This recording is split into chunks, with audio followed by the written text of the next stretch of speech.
There is comfort in numbers showing manager is pushing young squad in right direction as he prepares to visit Fulham. The mood inside Chelsea is calmer than you might imagine. Instead of panicking after another summer of heavy spending with an underwhelming start to the season, they have looked beyond the results, studied the data, and concluded that the situation will improve if they hold their nerve. There is comfort to be found in numbers indicating that Mauricio Pochettino is pushing this young, expensively assembled squad in the right direction. While Chelsea are stuck in the bottom half of the Premier League table before they meet Fulham on Monday, after picking up 5 points from their first 6 games, more than one statistical model suggests they should be much higher. Those paying attention to key performance indicators can see that Pochettino's side have been tactically sound in and out of possession, and outplayed and outrun their opponents in every game. The only option is to trust in the process implemented by Todd Boehly and Clearlake Capital. There has been so much instability under these owners, but now is the moment to put emotion to one side. Boehly and Clearlake are already on to their 5th manager and cannot have many complaints about their reckless reputation. The spending has been wild. A £1 billion outlay on new signings in a year, inevitably raising doubts over Chelsea's ability to satisfy financial fair play regulations. And for what? Chelsea are not in Europe this season and have won 2 league games since firing Graham Potter in April. It is common to hear people on the outside say that the Americans do not know how to run a club. Some wonder if Pochettino knew what he was getting into when he took over as head coach. Forced to embark on a summer clear-out, Chelsea went into overdrive. 14 senior players departed and 14 talented youngsters arrived. Pochettino essentially found himself looking after a development side to compete in the Premier League. A bold approach? Perhaps, though Chelsea decided there was little point in replacing experience with more experience. There was a willingness to absorb some short-term pain in the decision to sign only players under 25. It was not so much official policy not to buy older players, more a determination to put foundations in place for the future. Inevitably, though, naivety has held Chelsea back.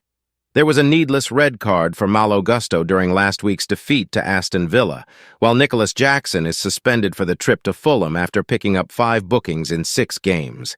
There has been wastefulness in attack. Chelsea's only goal in September was Jackson's winner against Brighton in the Carabao Cup on Wednesday, and streetwise opponents have ruthlessly punished occasional lapses in concentration at the back. The pressure has mounted and the fans have booed at the end of the past 3 league games.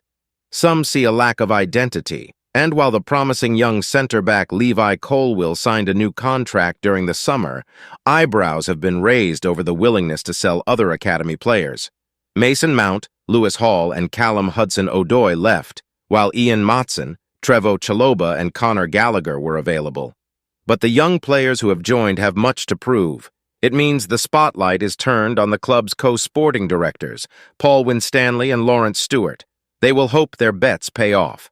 Chelsea have twice broken the British transfer record this year, signing Enzo Fernandez for £106.8 million and Moises Caicedo for £115 but both are yet to produce their best form in midfield.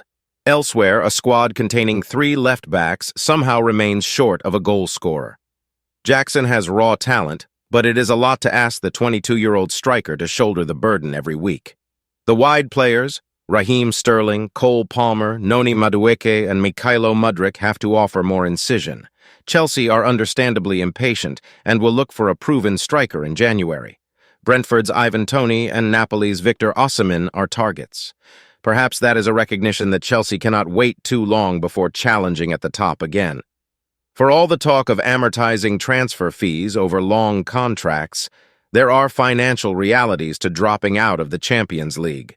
Chelsea are raising $500 million in investment from Ares management to finance a new stadium. Sources believe they are open to selling a 10% stake, although this has been denied by people close to the club.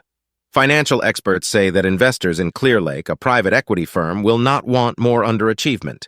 It is often said that Behdad Eghbali, Clearlake's co-founder, is the real power at Chelsea. Boehly has become less prominent, though sources roll their eyes at the fuss over Eghbali visiting the dressing. Palmer was ill before the Villa game.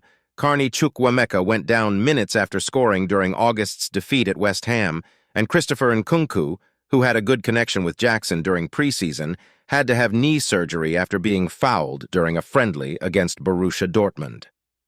Nkunku's absence is a major setback. The France forward was a central part of Pochettino's plans, and Chelsea would probably have won more games with him in the side. Sometimes it is about luck. Chelsea have restructured their medical department, making further appointments since hiring Bryce Kavanagh as head of performance, but they have not been toppled by the blows. They believe adversity will make the youngsters stronger. The fixture list is daunting after the international break, but Chelsea remain confident that better times are on the way under Pochettino.